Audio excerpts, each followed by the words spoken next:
Dobrý deň. Dnes nás čaká tretie kolo súťaži 3S o nákupnú poukážku v partnerských obchodoch. Týmto spúšťam žrebovanie. Už poznáme dve mená výhercov, ktorí si mohli uplatniť, pokiaľ viem, už si aj uplatnili svoju výhru.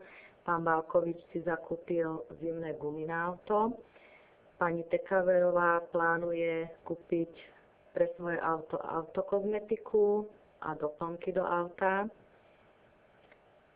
Dúfam teraz, že sa už dosť premiešali ešpezetky doteraz zapojených súťažiacich, takže môžem zastaviť žrebovanie. Zatváram oči a zastavujem žrebovanie.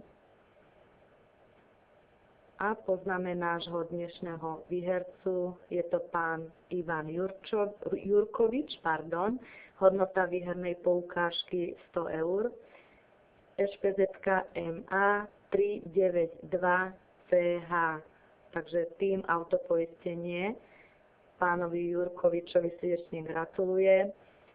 Opakovanie je matka múdrosti, tak dnes opäť opakujem, zadávajte správne ešpezetky do súťaže, pretože v prípade výhry sa súťažiaci, alebo teda výherca, preukazuje technickým preukazom.